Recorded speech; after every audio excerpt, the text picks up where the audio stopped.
नमस्कार। No, I don't need that. I don't need it. नमस्कार साथियों, Thank you. राहुल जी का स्वागत और इस 20 मिनट की देरी के लिए मैं आपसे क्षमा चाहता हूं। हमारे पास 35 मिनट का समय है और प्राथमिकता हरियाणा की मीडिया को दिया जाएगा। दिल्ली से जो आए हैं, अगर समय है उनको भी मौका दूंगा। अगर आप लोगों में से किसी को मौका नहीं मिलेगा आज 15 तारीख को जलंधर में अगला प्रेस कॉन्फ्रेंस वहाँ आपको निमंत्रण दिया जा रहा है। और आज थोड़ी जगह 118 दिन में ये 10वां प्रेस कॉन्फ्रेंस है राहुल जी का। मैं राहुल जी से गुजारिश करूंगा कि अगर 2-3 मिनट के लिए वो एक ओपनिंग वक्तव्य दे दें, उसके बाद आप सवाल कर सकते हैं। राहुल जी। नमस्कार। सब बड़े सीरियस लग रहे हैं आप। आपका बहुत बहुत धन्यवाद, आप यहाँ आए। अब यात्रा कन्याकुमारी से हरियाणा तक पहुँची है और बहुत कुछ सीखने को मिला। बहुत लोगों से हम मिले और देश के दिल में जो है वो डायरेक्टली सुनने को मिला है हम सबको।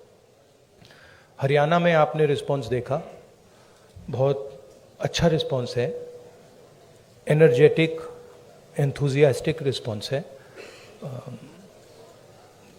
शुरुआत की थी तो लोगों ने कहा कि देखिए केरला में जो रिस्पांस मिलेगा, जो केरला में रिस्पांस मिला वो कर्नाटक में नहीं मिलेगा, बीजेपी की स्टेट में नहीं मिलेगा। पता लगा कर्नाटक में केरला से भी बेहतर रिस्पांस। फिर कहा कि भाई साउथ में मिला है, अब जब हम महाराष्ट्र पहुंचेंगे तो रिस्पांस नहीं होगा, महाराष्ट्र में साउथ से भी अच्छा। और फिर जब हम हिंदी बेल्ट में जा रहे थे कहते हैं हिंदी बेल्ट में तो बिल्कुल नहीं होगा, महाराष्ट्र में रिस्पांस अच्छा, हिंदी बेल्ट में नहीं होगा। मध्य प्रदेश में देखा और भी इम्प्रूवमेंट। और फिर जब हम हरियाणा में आ रहे थे, नहीं बीजेपी की सरकार है, वो रिस्पांस नहीं मिलेगा, और भी इम्प्रूवमेंट। मतलब जहां जितना हम आगे बढ़ते जा रहे हैं रिस्पांस इम्प्रूव करता जा रहा है। तो मैं हरियाणा के युवाओं से, हरियाणा की जनता से, माताएं बहनों से दिल से धन्यवाद करना चाहता हूं कि आपने इतना प्यार दिया, आपने इतनी शक्ति दी, इसके लिए हम बहुत बहुत आभारी हैं। यहाँ पे लोगों ने, किसानों ने हमें हरियाणा की सच्चाई बताई, सड़कों पे हम चले हैं वो भी हमने देखा। तो रियलिटी हमारे और आपके सामने है। अब आप जो भी सवाल पूछना चाहते हैं पूछ सकते हैं। Would you like me to say शुक्रिया। English? Would you like me to say it in English और no need? No, I think Hindi. Dainik Bhaskar से महेश कुमार।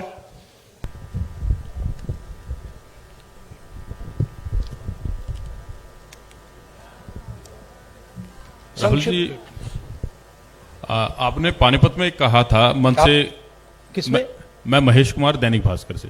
हाँ, नहीं आपने क्या पानीपत मैं पूरा हरियाणा ही देखता हूँ। आपने पानीपत में कहा था कि पानीपत तय करता है कि दिल्ली की सरकार किसकी बनेगी, मन से कहा गया था। लेकिन नहीं, मन से कहा गया था। समझ नहीं रैली नहीं, सुनाई नहीं। आवाज नहीं आ रही मेरी? ओके। भाई थोड़ा माइक को एडजस्ट कर लीजिए। Just put the mic a bit. वो हैंड आप बोलिए प्लीज। आपने पानीपत में कहा, पानीपत में मन से कहा गया था कि पानीपत तय करता है कि दिल्ली में सरकार किसकी होगी। मैंने कहा पानीपत में मन से कहा गया था। और करनाल में यह कहा गया कि यह यात्रा वोटों के लिए नहीं है। तो इसमें एक कहीं ना कहीं कंफ्यूजन है कि ये एक जन आंदोलन है या राजनीतिक यात्रा है। क्योंकि पॉलिटिशियन जिस भी थॉट के साथ कोई भी एक एक्टिविटी करता है, फुल टाइम पॉलिटिशियन, उसका थॉट तभी लागू होगा जब उसके पास सरकार होगी। तो एक चीज तो मैं ये जानना चाह रहा हूं कि इस यात्रा को हम जन आंदोलन और राजनीतिक यात्रा के बीच में कहां स्टैंड करा, देखें कहां पे है ये।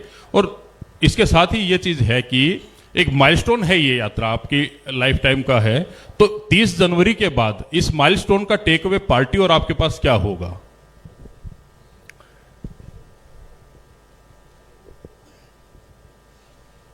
ये जो यात्रा है जो हिंदुस्तान की आवाज को दबाया जा रहा है और जो हिंदुस्तान में डर फैलाया जा रहा है, हिंदुस्तान को जो बांटा जा रहा है, एक जात को दूसरी जात से, एक धर्म को दूसरे धर्म से जो लड़ाया जा रहा है, उसके खिलाफ ये यात्रा है। इस यात्रा का एक और लक्ष्य है और वो मेरा पर्सनल लक्ष्य है और जो हमारे साथ लोग चल रहे हैं वो उनका भी लक्ष्य है। वो है कि हम इस यात्रा को तपस्या जैसे देख रहे हैं। हम अपने देश से प्यार करते हैं, देश की जनता से प्यार करते हैं, किसानों से, गरीब लोगों से प्यार करते हैं और उनके साथ हम चलना चाहते हैं।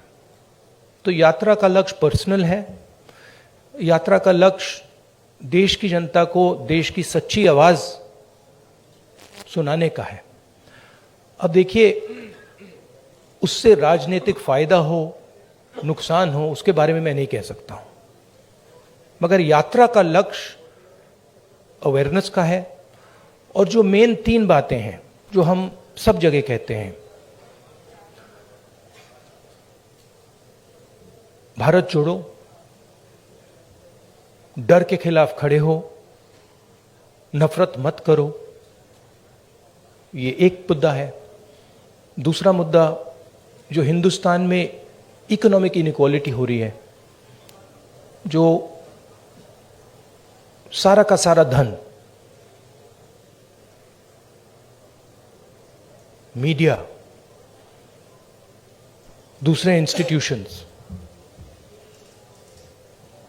2, 3, 4 लोगों के हाथ में है, इसके खिलाफ। और उसके जो नतीजे हैं, भयंकर जो अनएम्प्लॉयमेंट हो रहा है, तेजी से जो महंगाई बढ़ रही है, उसके खिलाफ ये यात्रा है।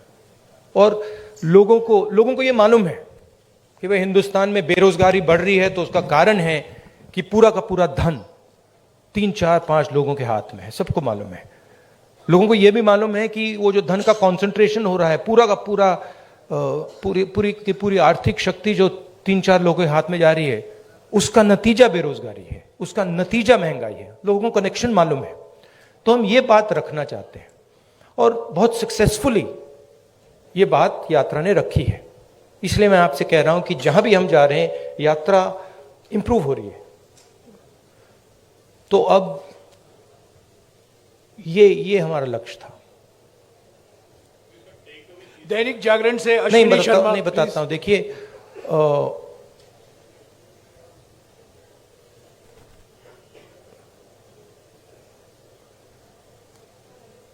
जब अर्जुन मछली की आंख में तीर मार रहा था तो उसने आपसे कहा, उसने कहा कि आंख में तीर मारने के बाद मैं क्या करूंगा? कहा था क्या? नहीं कहा था ना। उस कहानी का मतलब है, वो गीता में भी है, तुम काम करो, जो होना है होगा, ध्यान काम पे रखो।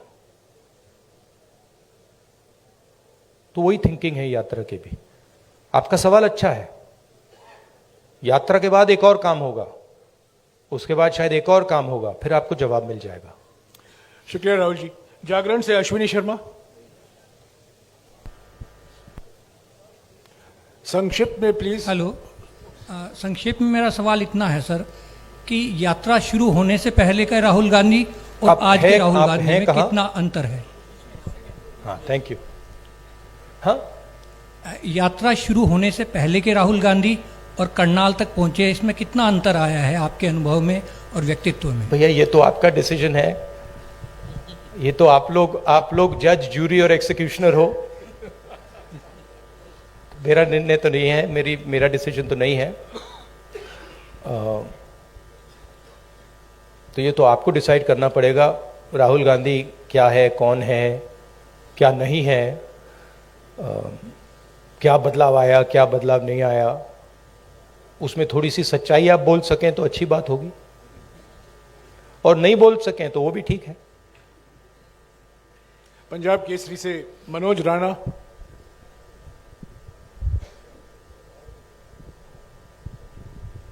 सर नमस्कार। मैं ये जानना चाहता हूँ, वैसे हरियाणा की जनता भी जानना चाहती है कि आगामी विधानसभा चुनाव में सीएम का चेहरा कौन रहेंगे कांग्रेस की तरफ से, क्योंकि भाजपा का तो उन्होंने क्लियर कर रखा है लगभग। हाँ जी। देखिए, मैंने प्रेस कॉन्फ्रेंसेस में 3-4 बार कहा है कि हमारा लक्ष्य यात्रा का है और आप लोग डाइवर्ट करने की कोशिश करते हो। पता नहीं आप यात्रा को दिखाते ही नहीं हो। आपको कहा गया है कि भाई यात्रा को दिखाओ मत। सोशल मीडिया में मतलब बवाल मचा हुआ है, तूफान आया हुआ है, मगर नेशनल मीडिया में कुछ नहीं दिखाया जाता। और फिर आप प्रेस कॉन्फ्रेंस में आते हो, कहते हो भैया चलो एक डिस्ट्रैक्शन मारते हैं, सीएम कौन होगा, पीएम कौन होगा। अगला सवाल आएगा पीएम कौन होगा, देख लेना, आएगा, पक्का आएगा कि डिस्ट्रैक्ट करना है भैया, सीएम कौन होगा, पीएम कौन होगा। फिर उसके बाद आएगा सवाल ऑपोजिशन यूनिटी नहीं है, वो भी आएगा। तो आप करिए जो आपको करना है, मुझे भी करना है काम। Thank you. अमर उजाला से सेवा सिंह। अब भैया पीएम वाला पूछिए, वो 3 हैं आपके, वो हर प्रेस कॉन्फ्रेंस में आते हैं, सीएम कौन, पीएम कौन। अमर उजाला से सेवा सिंह। राहुल जी नमस्कार। कहाँ है? हाँ हाँ जी, सॉरी। शेर यात्रा चल रही है, बहुत चर्चाएं हो रही है, लेकिन कांग्रेस के संगठन की भी उतनी चर्चा हो रही है कि मतलब आगे चुनाव की तैयारियों को देख रहे हैं लोग यात्रा के जोड़ के, तो संगठन की भी इतनी ही चर्चा हो रही है कि संगठन नहीं मतलब बन पा रहा, संगठन नहीं बन पा रहा है। जी सर। तो ये कब तक पॉसिबल होगा? कार्यकर्ता भी इंतजार में रहते हैं सर, मेहनत करने वाले। देखिए, सबसे पहले ये कहना कि संगठन नहीं है, ये तो बिल्कुल गलत है। संगठन तो मतलब सड़कों पे आपको दिख रहा है, सब जगह दिख रहा है। खारगे जी प्रेसिडेंट हैं, मैं कांग्रेस पार्टी का प्रेसिडेंट नहीं हूं, तो ये सवाल आपको खारगे जी से पूछना पड़ेगा कि एग्जैक्टली हरियाणा का संगठन में इंप्रूवमेंट कैसे लाई जाएगी। मैं हरियाणा के 3 डिजिटल न्यूज चैनल से सवाल पूछवाऊंगा। लोकवाणी से मनदीप पूनिया। हाँ जी, माइक दीजिएगा इनको जल्दी। सर नमस्कार। नमस्कार सर। सर मैं आपसे ये सवाल पूछना चाहता हूं कि आप लगातार कह रहे हैं कि डर का माहौल है, नफरत फैल रही है, डर का माहौल है। आपकी सरकार छत्तीसगढ़ में है, वहां पर सोनी सोरी जो कि इंटरनेशनल ह्यूमन राइट एक्टिविस्ट मानी जाती हैं, उनके घर की बिजली काट दी गई है, वो अंधेरे में रह रही हैं। अभी कुछ दिन पहले वहां पर एक 19 साल के आदिवासी लड़के का छत्तीसगढ़ पुलिस एनकाउंटर करती है।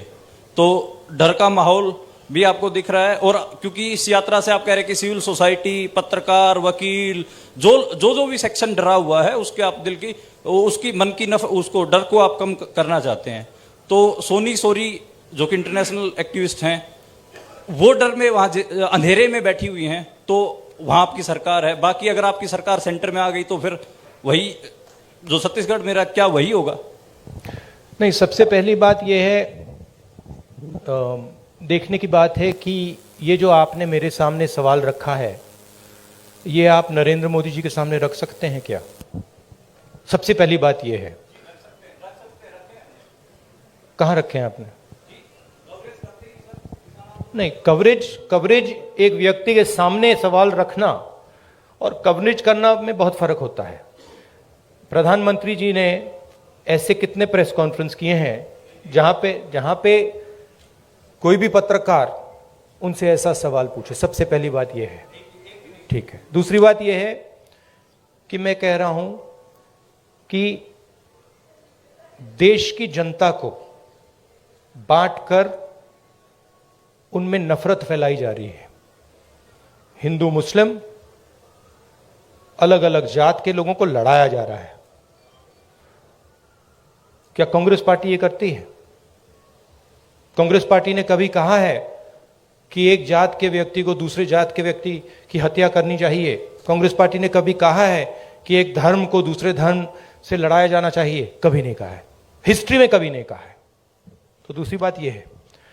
तीसरी बात यह है कि जो वहां पे डर का माहौल है,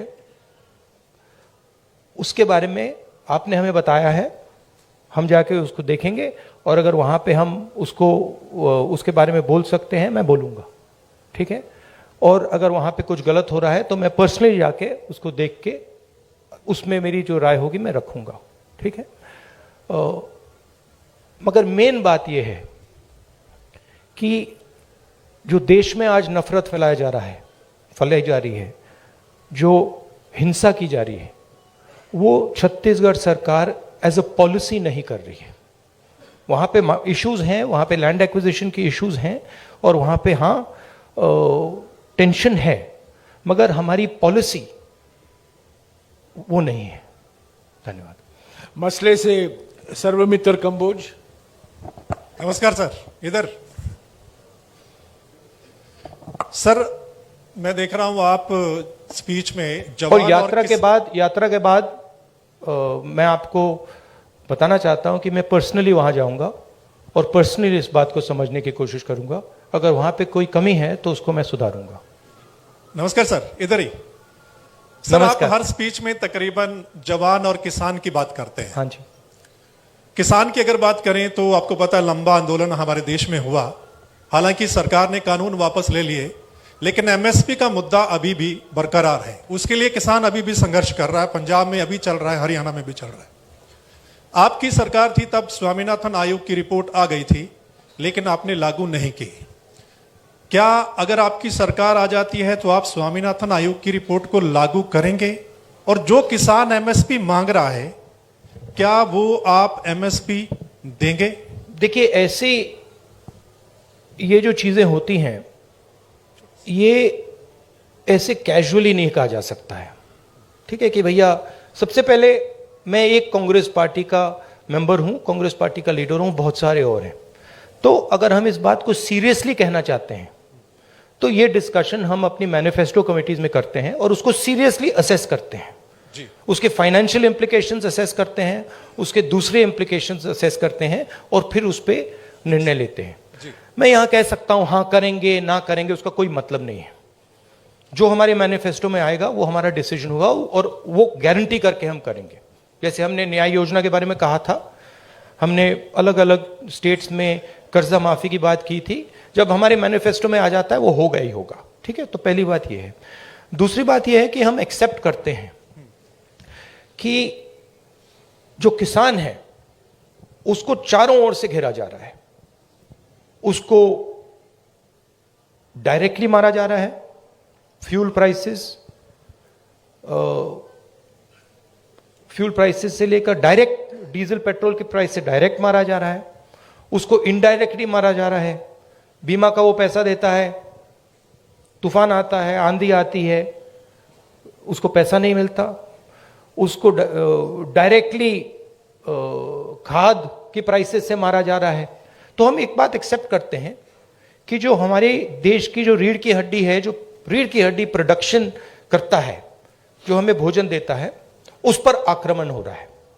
वो जो 3 किसान की काले कानून थे, वो कानून नहीं थे, वो किसान को मारने के हथियार थे। जैसे डिमोनेटाइजेशन और गलत जीएसटी छोटे व्यापारियों को मारने के हथियार हैं, वो पॉलिसीज नहीं है, ठीक है। तो हम समझते हैं कि उनको प्रोटेक्शन की जरूरत है। और एक और बात, एक्सपोर्ट पॉलिसी भी उनको मारने का, उनसे चोरी करने का एक तरीका है, ठीक है।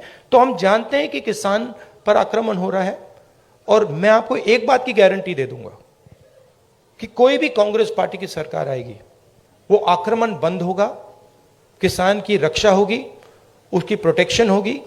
और अगर हम अरबपतियों का लाखों करोड़ रुपए कर्जा माफ कर सकते हैं तो हम किसानों की भी मदद कर सकते हैं। यह मैं आपको गारंटी करके दे सकता हूं। एमएसपी बहुत जरूरी मुद्दा है, उस पर हम चर्चा करेंगे, इंटरनल डिस्कशन करेंगे और उस पर हम निर्णय लेंगे। मगर मैं ऐसे प्रेस कॉन्फ्रेंस में इन चीजों के बारे में फ्लिपेंटली नहीं बोल सकता। मैं सीरियस आदमी हूं। मैं अगर मेरे मुंह से कुछ निकलता है तो क्रेडिबली निकलना चाहिए, सच्चाई निकलना चाहिए। नहीं, सप्लीमेंट्री नहीं, एक सेकंड, जवान की बात करता हूं। बेरोजगारी की बात बहुत ज्यादा, जिस स्टेट में आप बैठे हैं आंकड़ों के हिसाब से टॉप पर है। सप्लीमेंटरी प्लीज, टॉप पर। नो एक जवान के बारे में मैं आपको बताता हूं।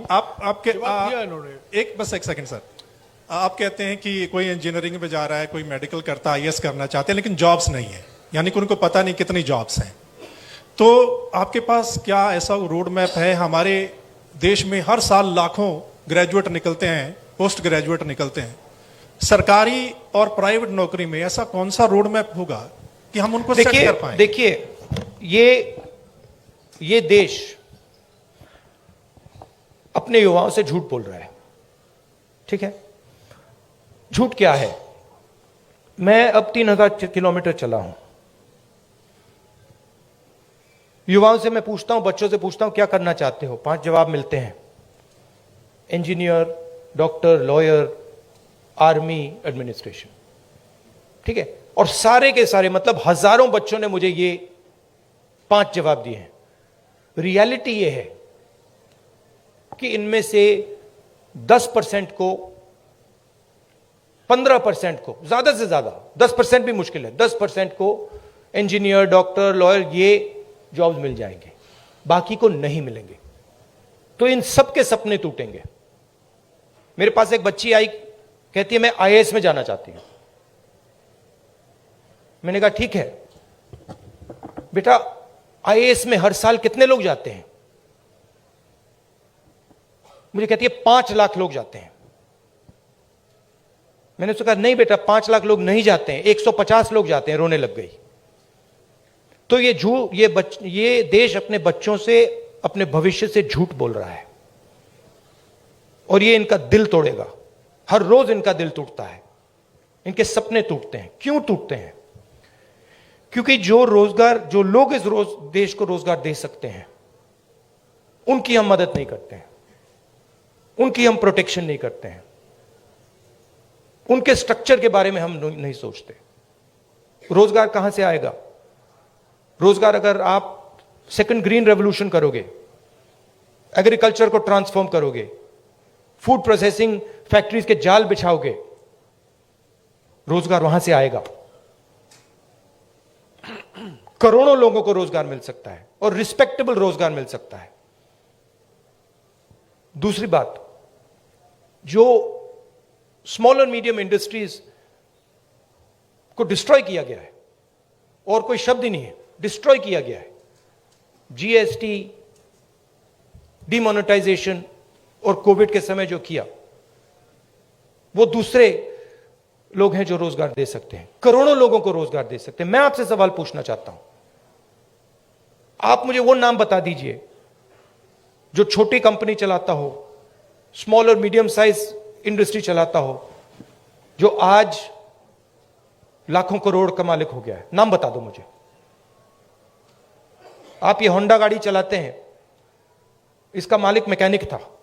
ये टोयोटा गाड़ी चलाते हैं, इसका मालिक मैकेनिक था। आप मुझे मैकेनिक का नाम दे दो जो इस देश में बड़ा उद्योगपति बन गया है, बताओ। नहीं है।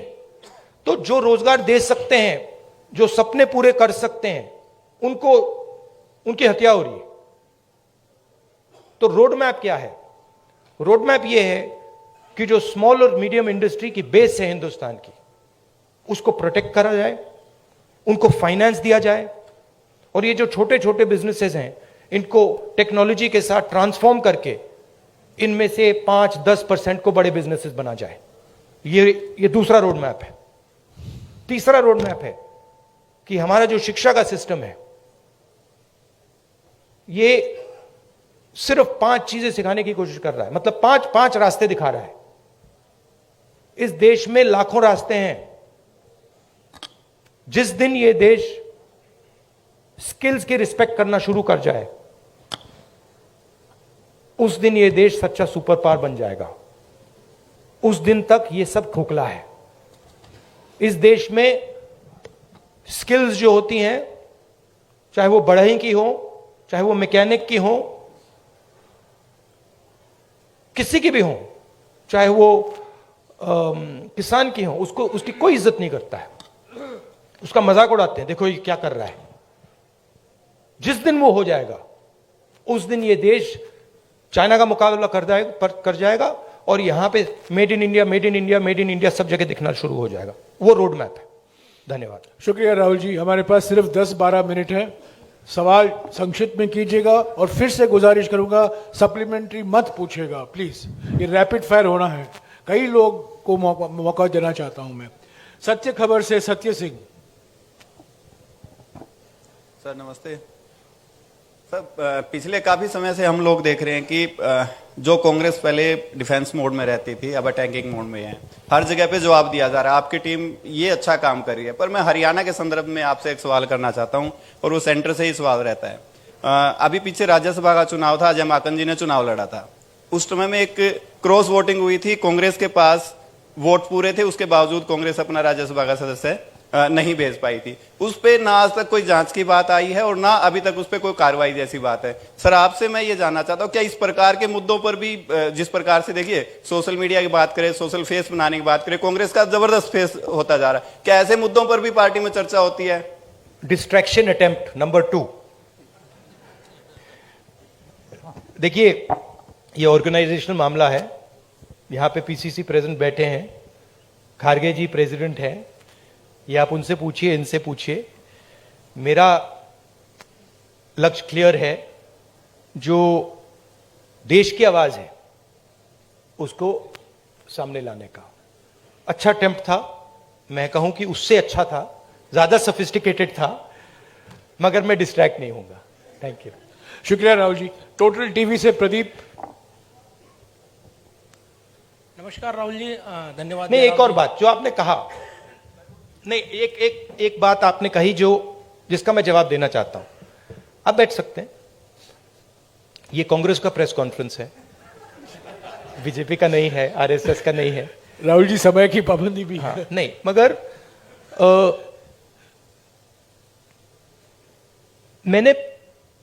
मैंने पहले कहा किसी प्रेस कॉन्फ्रेंस में, और आपने मुझे पूछा कि राहुल गांधी में कोई बदलाव आया। एक बात मुझे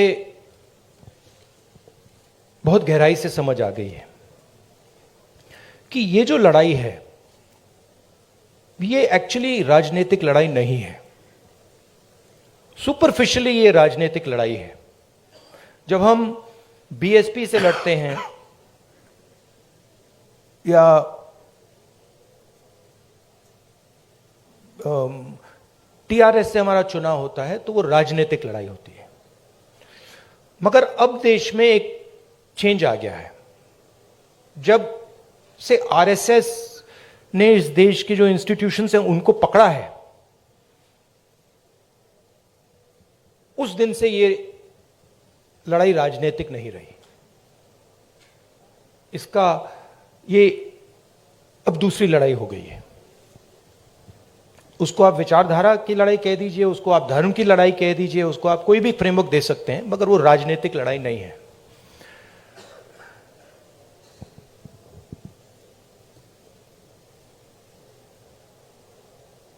कांग्रेस पार्टी की अगर आप हिस्ट्री देखें,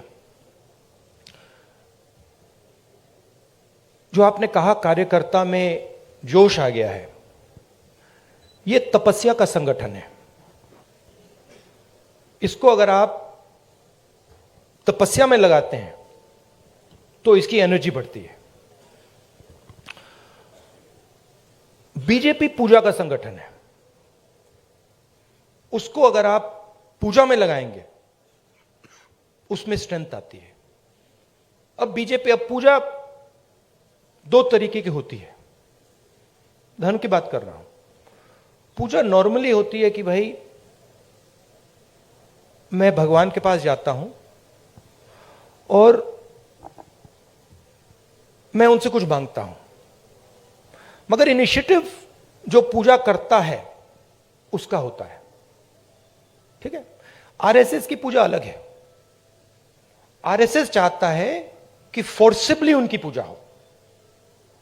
मोदी जी चाहते हैं, इसलिए वो आपसे नहीं मिलते हैं, कि फोर्सिबली उनकी पूजा हो और देश में सब लोग उनकी पूजा करें। उसका रिस्पॉन्स एक ही हो सकता है, उसका रिस्पॉन्स तपस्या ही हो सकता है, और कोई रिस्पॉन्स नहीं हो सकता है। और इसीलिए ये जो यात्रा है ये बहुत सक्सेसफुल है, क्योंकि इसमें सिर्फ कांग्रेस पार्टी तपस्या नहीं कर रही है, सिर्फ एक व्यक्ति तपस्या नहीं कर रहा है, इसमें लाखों लोग तपस्या कर रहे हैं। और इस यात्रा का मैसेज यही है कि जो मैंने अभी आपको बोला, जो आपने रोड मैप की बात पूछी, कि इस देश में तपस्या की रिस्पेक्ट होनी चाहिए, स्किल्स की रिस्पेक्ट होनी चाहिए, काम की रिस्पेक्ट होनी चाहिए।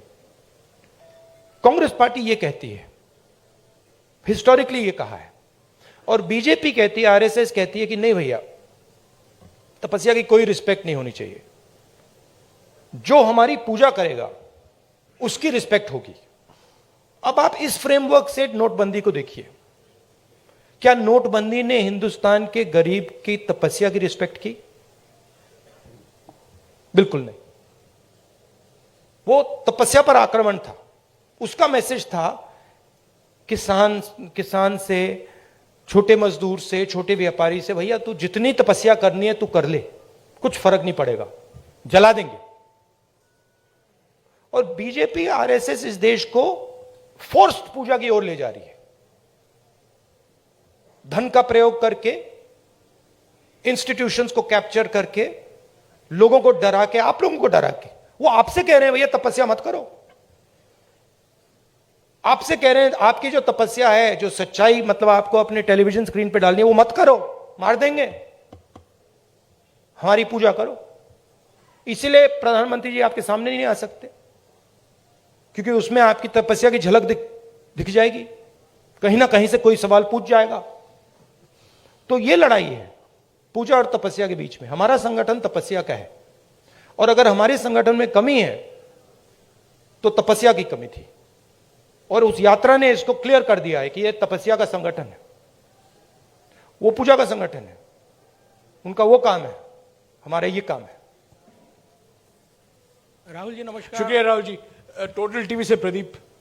राहुल जी नमस्कार, मैं प्रदीप। और जयराम जी, ये जो आपने शिव जी की फोटो देखी होगी, ये आपने देखा है, ये सिंबल देखा है आपने, शिव जी की फोटो में देखा है, इसका मतलब क्या है?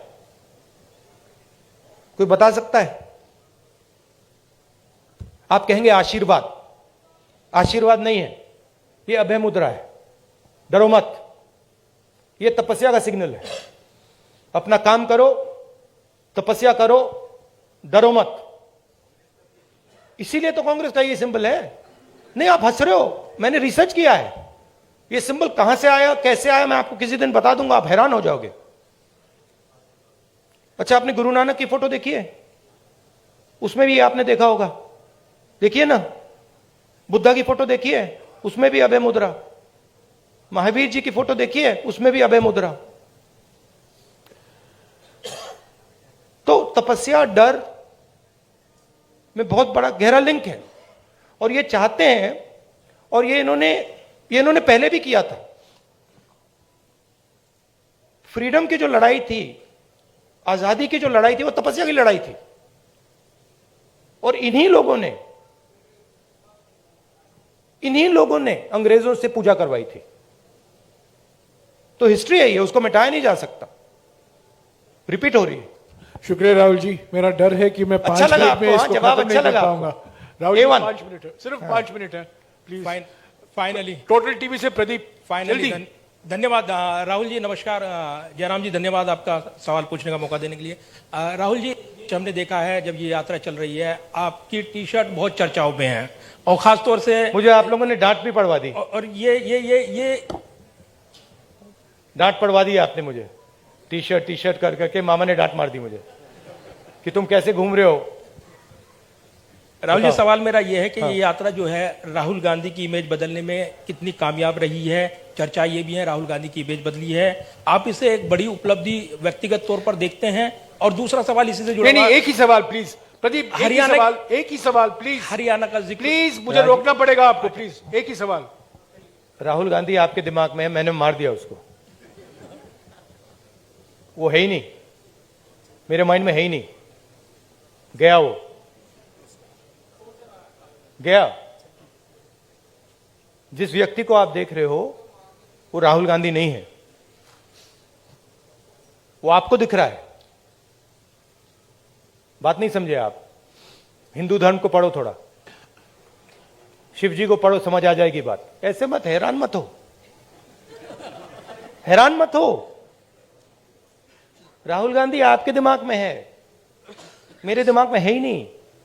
राहुल गांधी बीजेपी के दिमाग में है, मेरे दिमाग में है ही नहीं। इतना मतलब हैरान क्यों लग रहे हो आप?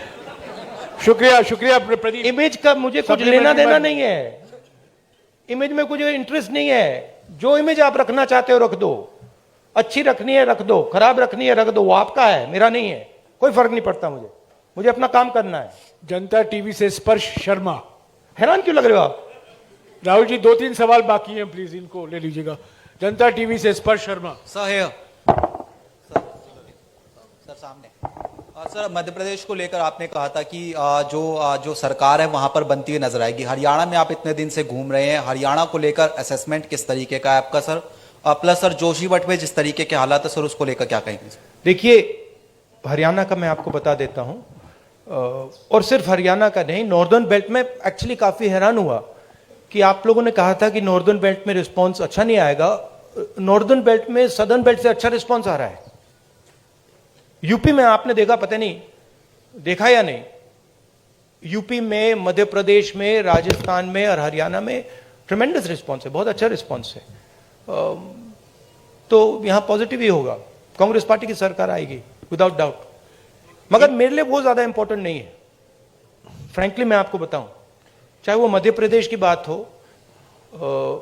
या हरियाणा की बात हो, मुझे इंटरेस्ट इस बात में है कि कांग्रेस पार्टी की कैसी सरकार आएगी।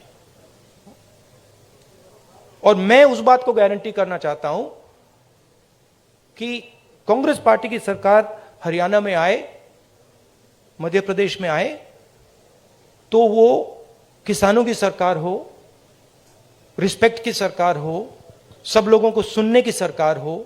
मुझे उसमें इंटरेस्ट है, क्योंकि आप सवाल को गलत जगह रोक देते हो। सरकार किसकी आएगी? नहीं, सरकार आने के बाद वो सरकार 5 साल क्या करेगी, उसमें इंटरेस्ट है मुझे। शुक्रिया राहुल जी। आखिरी सवाल इंडिया न्यूज हरियाणा से इशिका ठाकुर। नमस्कार सर, आपने कहा कि अब लड़ाई तपस्या की है, राजनीतिक नहीं, तो क्या अब आप तपस्वी हो गए हैं? नहीं, मैं तपस्वी था, आप भी तपस्वी हैं। ये देश तपस्वियों का देश है। जैसे लोगों ने कहा कि देखो राहुल गांधी कितने किलोमीटर चल गया, लोग ये क्यों नहीं कहते कि देखो किसान कितने किलोमीटर चलता है? हिंदुस्तान का कोई भी किसान नहीं है जो मुझसे ज्यादा नहीं चला है, एक नहीं है। हिंदुस्तान का ऐसा आप एक मजदूर नहीं मिलेगा आपको जो मुझसे कम चला है। हम ये क्यों नहीं कहते देखो देखो मजदूर कितने किलोमीटर चला है? क्योंकि हम तपस्या की रिस्पेक्ट नहीं करते हैं। मैं करता हूं। तो ये चेंज लाना है, और ये देश तपस्वियों का है, ये देश पुजारियों का नहीं है। रियलिटी इस देश की ये है। और अगर जैसे मैंने कहा इस देश को सुपर पावर बनना है, जो आप कहते रहते हो, तो तपस्वी की रिस्पेक्ट करनी पड़ेगी, उत्पादक की रिस्पेक्ट करनी पड़ेगी, उससे गले मिलना पड़ेगा, बैंक के दरवाजे उसके लिए खोलने पड़ेंगे, उसकी प्रोटेक्शन करनी पड़ेगी। शुक्रिया राहुल जी, शुक्रिया। नहीं madam, please sit down, please sit down, please sit down. शुक्रिया राहुल जी, प्लीज। नहीं, अभी वक्त खत्म हो चुका है, please sit down. Rahul ji please don't answer, please. I won't. तो प्लीज नहीं, समय हो चुका है, राहुल जी को जाना है, और भी मीटिंग है, कई लोग आने वाले हैं से मिलने, और पद यात्रा शुरू होने वाला है। प्लीज जो 5-6 लोग रह गए हैं, 15 तारीख को जलंधर में आइए, आपको मौका मिलेगा। मैं Rahul ji thank you very much. Guarantee देता हूं। अभी एक फोटो लिया जाएगा आपके साथ। राहुल जी बैठ जाइए, राहुल जी यहाँ फोटो लेंगे आपसे। आप एनडीटीवी के हो? आप एनडीटीवी के हो? चेक करना।